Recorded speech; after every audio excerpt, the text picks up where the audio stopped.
Hello दोस्तों, Sandeep Sharma tax solution के YouTube channel पर आप सभी का स्वागत है। मैं संदीप शर्मा आज आपके लिए लाया हूँ एक नई वीडियो। आज हम देखेंगे RCM on rent of commercial property. यदि आपने कोई शॉप या कमर्शियल प्रॉपर्टी रेंट पर ली हुई है तो आपको भी जीएसटी अब आरसीएम में पे करना पड़ेगा। जो आपने जीएसटी आरसीएम में पे किया है, क्या आपको उसका इनपुट मिलेगा या नहीं मिलेगा, किन सिचुएशंस में आपको इनपुट मिलेगा, किन सिचुएशंस में इनपुट नहीं मिलेगा, किन कंडीशन में आपको जीएसटी आरसीएम में पे करना है, किन कंडीशन में आपको जीएसटी आरसीएम में पे नहीं करना है। आज हम सारी बात जानेंगे इस वीडियो में। तो चलिए शुरू करते हैं। जैसे कि यहाँ पर मैंने ओपन कर लिया है। यहाँ पर देखेंगे RCM on rent of commercial property. Commercial property के रेंट पर RCM as per notification number 9/2024 integrated tax rate dated 8 October 2024. RCM shall be applicable to services by the way of renting any property other than a residential dwelling provided by any unregistered person to any registered person. कहने का क्या मतलब है, notification number 9/2024 के अनुसार जो कि आई है 8 अक्टूबर 2024 को। कहने का क्या मतलब है, किसी अनरजिस्टर्ड पर्सन के द्वारा किसी रजिस्टर्ड पर्सन को अदर देन ए रेजिडेंशियल ड्वेलिंग रेंटिंग की सर्विस प्रोवाइड की जा रही है तो उस पर आरसीएम एप्लीकेबल होगा। This notification come into force from October 10, 2024। ये नोटिफिकेशन कब से इफेक्टिव है? 10 अक्टूबर 2024 से ये एप्लीकेबल है। 10 अक्टूबर 2024 के बाद अदर देन ए रेजिडेंशियल ड्वेलिंग कोई रेंटिंग की सर्विस अनरजिस्टर्ड पर्सन किसी रजिस्टर्ड पर्सन को प्रोवाइड करा रहा है तो उस पर आरसीएम एप्लीकेबल होगा। यदि आपने कोई शॉप या कमर्शियल प्रॉपर्टी रेंट पर ली हुई है किसी अनरजिस्टर्ड पर्सन से तो आपको उस पर 10 अक्टूबर के बाद जीएसटी आरसीएम में पे करना पड़ेगा। यहाँ पर देखेंगे नंबर 1 है tenant and landlord are both unregistered. पहले यहाँ पर हम समझेंगे टेनेंट कौन होता है, लैंडलॉर्ड कौन होता है।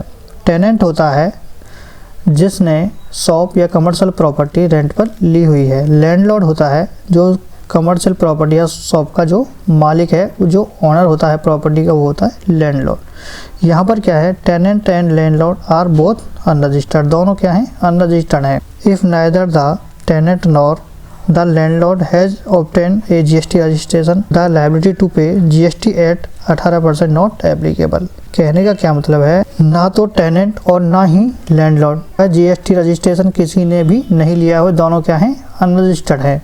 तो जीएसटी पे करने की लायबिलिटी किसी पर नहीं है। यहाँ पर क्या है, GST at 18% is not applicable. यहाँ पर जीएसटी 18% कोई भी पे नहीं करेगा। इस केस में जीएसटी कोई भी पे नहीं करेगा, यहाँ पर नॉट एप्लीकेबल, क्योंकि दोनों पर्सन क्या हैं? अनरजिस्टर्ड हैं। इसके बाद है number 2 tenant is unregistered landlord is registered. यहाँ पर जो टेनेंट है वो अनरजिस्टर्ड है, लेकिन जो लैंडलॉर्ड है वो जीएसटी के अंदर रजिस्टर्ड है।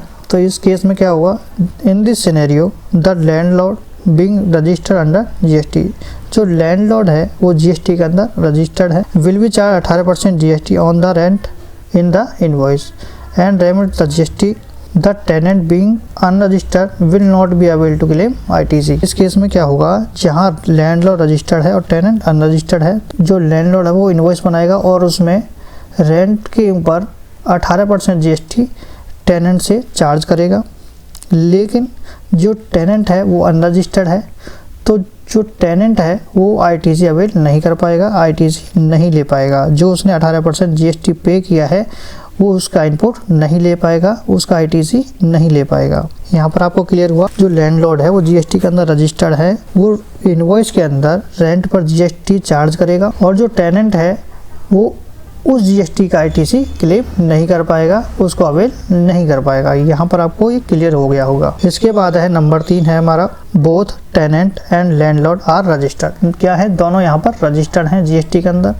टेनेंट भी रजिस्टर्ड है और लैंडलॉर्ड भी जीएसटी के अंदर रजिस्टर्ड है। When both the landlord and the tenant are registered under GST. जहाँ दोनों लैंडलॉर्ड एंड टेनेंट क्या है, जीएसटी के अंदर रजिस्टर्ड है। The landlord will be collect 18% GST. Landlord क्या करेगा, जीएसटी 18% कलेक्ट करेगा। कहाँ से? From the tenant. टेनेंट से 18% जीएसटी लैंडलॉर्ड कलेक्ट करेगा। The tenant can claim ITC for the GST paid. जो टेनेंट ने जीएसटी पेड किया है वो उसका आईटीसी क्लेम कर सकता है।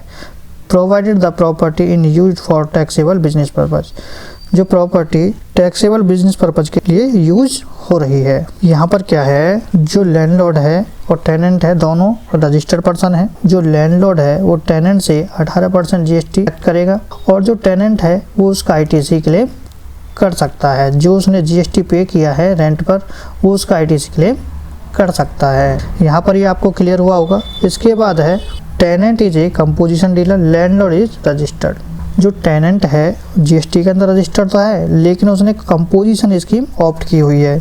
जो टेनेंट है वो कंपोजिशन डीलर, जो लैंडलॉर्ड है वो रजिस्टर्ड पर्सन है रेगुलर स्कीम में। जो टेनेंट है वो कंपोजिशन स्कीम में है, जो लैंडलॉर्ड है वो रेगुलर स्कीम में है। तो यहाँ पर इस केस में होगा क्या, if the tenant is a composition dealer under GST, यदि टेनेंट एक कंपोजिशन डीलर है अंडर जीएसटी के अंदर, and the landlord is registered, landlord क्या है, रजिस्टर्ड है। The landlord charges 18% GST on rent, तो लैंडलॉर्ड क्या करेगा, 18% जीएसटी चार्ज करेगा। However the composition dealer tenant can not claim ITC on the GST paid. जो कंपोजिशन डीलर जो tenant है वो उस जीएसटी का आईटीसी क्लेम नहीं कर पाएगा। कहने का क्या मतलब है, जो टेनेंट है वो कंपोजिशन डीलर है जीएसटी के अंदर और लैंडलॉर्ड क्या है, रजिस्टर्ड है रेगुलर स्कीम में। तो लैंडलॉर्ड 18% जीएसटी चार्ज करेगा रेंट पर कंपोजिशन डीलर से, लेकिन जो कंपोजिशन डीलर है उसने जो रेंट पर जीएसटी पे किया है वो उसका आईटीसी क्लेम नहीं कर सकता। इसके बाद देखेंगे यहाँ पर नंबर 5 है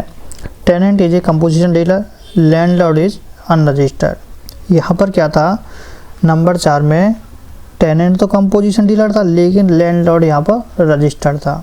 यहाँ पर क्या है, टेनेंट कंपोजिशन डीलर है लेकिन लैंडलॉर्ड अनरजिस्टर्ड है। As per notification number 9/2024 effective from 10 October 2024। If the tenant is a composition dealer and landlord is unregistered, the tenant must pay 18% GST under RCM. The tenant being a composition dealer can not claim ITC on this payment. कहने का क्या मतलब है, notification number 9/2024 के अनुसार जो कि effective है 10 अक्टूबर 2024 से, यदि टेनेंट कंपोजिशन डीलर है एंड लैंडलॉर्ड क्या है, अनरजिस्टर्ड पर्सन है। जो कंपोजिशन डीलर है वो रेंट के ऊपर 18% जीएसटी आरसीएम के अंदर पे करेगा, लेकिन जो उसने जीएसटी की पेमेंट की है वो उसका आईटीसी क्लेम नहीं कर पाएगा। कहने का क्या मतलब है, जो टेनेंट कंपोजिशन डीलर है वो आरसीएम में 18% जीएसटी पे करेगा लेकिन वो उस पेमेंट का आईटीसी क्लेम नहीं कर सकता। यहाँ पर ये आपको क्लियर हुआ होगा। इसके बाद है नंबर 6 है यहाँ पर tenant is registered, landlord is unregistered. Tenant क्या है, जीएसटी के अंदर रजिस्टर्ड है, रेगुलर स्कीम में रजिस्टर्ड है, लेकिन जो लैंडलॉर्ड है वो क्या है, अनरजिस्टर्ड है। तो यहाँ पर देखेंगे स्टार्टिंग फ्रॉम अक्टूबर 10, 2024।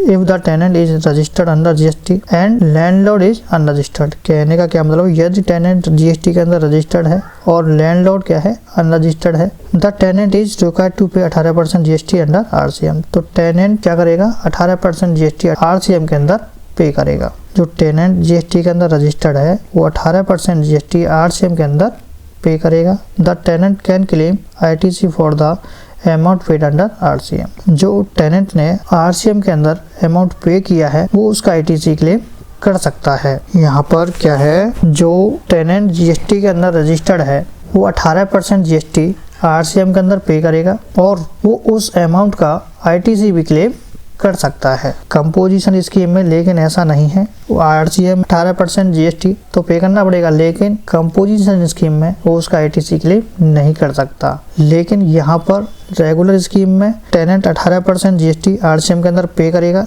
लेकिन इसे यहाँ पर आईटीसी भी मिल जाएगा। यहाँ पर टेनेंट रेगुलर स्कीम में आईटीसी क्लेम कर सकता है। यहाँ पर आपको पॉइंट नंबर 6 क्लियर हुआ होगा। इसके बाद है यहाँ पर कुछ यहाँ पर चार्ट समरी है, मैं आपको ये समझा देता हूँ। वैसे मैंने आपको बता ही दिया सब कुछ, यहाँ पर आपको ज़्यादा क्लियर हो जाएगा। यहाँ पर देखेंगे सिनेरियो है, यहाँ पर टेनेंट्स जीएसटी स्टेटस है, लैंडलॉर्ड्स जीएसटी स्टेटस है, जीएसटी एप्लीकेबिलिटी है। जीएसटी एप्लीकेबिलिटी कि जीएसटी लगेगा या नहीं लगेगा, लगेगा तो आरसीएम में पे करना है या एफसीएम में पे करना है। एफसीएम होता है फॉरवर्ड चार्ज मैकेनिज्म और आरसीएम होता है रिवर्स चार्ज मैकेनिज्म। हु पे जीएसटी, जीएसटी कौन पे करेगा, लैंडलॉर्ड पे करेगा या टेनेंट पे करेगा। फॉरवर्ड चार्ज में लैंडलॉर्ड पे करता है और रिवर्स चार्ज में टेनेंट पे करता है। आईटीसी एलिजिबिलिटी फॉर टेनेंट को आईटीसी मिलेगा या नहीं मिलेगा, एलिजिबल है या नहीं है, सारा कुछ यहाँ पर चार्ट के थ्रू समझेंगे। यहाँ पर देखने सिनेरियो है बोथ अनरजिस्टर्ड, टेनेंट और लैंडलॉर्ड दोनों क्या है, अनरजिस्टर्ड है, नॉट रजिस्टर्ड है, मतलब जीएसटी में रजिस्टर्ड नहीं है। तो यहाँ पर जीएसटी एप्लीकेबिलिटी किसी की नहीं होगी, नो जीएसटी कोई भी पे नहीं करेगा। जब जीएसटी नंबर ही नहीं है उनके पास, जीएसटी में रजिस्टर्ड ही नहीं है, तो जीएसटी भी कोई पे नहीं करेगा, ना ही कोई भी आईटीसी क्लेम कर पाएगा। इसके बाद है नंबर 2, टेनेंट अनरजिस्टर्ड है और लैंडलॉर्ड क्या है, रजिस्टर्ड है। तो यहाँ पर एफसीएम लगेगा, फॉरवर्ड चार्ज मैकेनिज्म। यहाँ पर जीएसटी कौन पे करेगा, लैंडलॉर्ड पे करेगा। तो यहाँ पर आईटीसी एलिजिबिलिटी टेनेंट की नो है, क्योंकि यहाँ पर जो टेनेंट है वो क्या है, अनरजिस्टर्ड है। अनरजिस्टर्ड व्यक्ति आईटीसी क्लेम नहीं कर सकता, तो यहाँ पर आईटीसी एलिजिबिलिटी नो हो गई। नंबर 3 है बोथ रजिस्टर्ड, दोनों रजिस्टर्ड पर्सन है। तो यहाँ पर 18% जीएसटी लगेगा एफसीएम में, फॉरवर्ड चार्ज मैकेनिज्म में। लैंडलॉर्ड टेनेंट से 18% जीएसटी कलेक्ट करेगा और जो टेनेंट है उसका आईटीसी भी क्लेम कर सकता है। इसके बाद है नंबर 4 है टेनेंट कंपोजिशन डीलर। टेनेंट क्या है, कंपोजिशन डीलर है, लेकिन जो लैंडलॉर्ड है वो क्या है, रेगुलर स्कीम में है। तो यहाँ पर एफसीएम लगेगा। टेनेंट से जो लैंडलॉर्ड है वो जीएसटी कलेक्ट करेगा 18% और फॉरवर्ड चार्ज में ये जीएसटी लगेगा। जो टेनेंट है जिसने कंपोजिशन स्कीम ऑप्ट की हुई है तो उसका आईटीसी क्लेम नहीं कर सकता, क्योंकि वो कंपोजिशन स्कीम में है। नंबर 5 है टेनेंट कंपोजिशन डीलर है, लेकिन जो लैंडलॉर्ड है वो क्या है, अनरजिस्टर्ड है। जो टेनेंट है वो रजिस्टर्ड तो है, लेकिन कंपोजिशन स्कीम में रजिस्टर्ड है, और जो लैंडलॉर्ड है वो क्या है, अनरजिस्टर्ड है। तो यहाँ पर लगेगा आरसीएम। आरसीएम कौन पे करेगा, टेनेंट पे करेगा, जो कि कंपोजिशन स्कीम में रजिस्टर्ड है, लेकिन वो आईटीसी अवेल नहीं कर पाएगा, उसे आईटीसी नहीं मिलेगा, क्योंकि वो कंपोजिशन स्कीम में रजिस्टर्ड है। तो यहाँ पर कौन पे करेगा, कंपोजिशन डीलर पे करेगा। जो टेनेंट है वो आरसीएम में जीएसटी पे करेगा। इसके बाद नंबर 6 है टेनेंट रजिस्टर्ड है, लेकिन लैंडलॉर्ड अनरजिस्टर्ड है। तो यहाँ पर क्या लगेगा, आरसीएम में जीएसटी पे करना पड़ेगा टेनेंट को, जो कि जीएसटी में रजिस्टर्ड है, और वो उसका आईटीसी भी क्लेम कर सकता है। तो अब आपको समझ आया होगा कि रेंट के ऊपर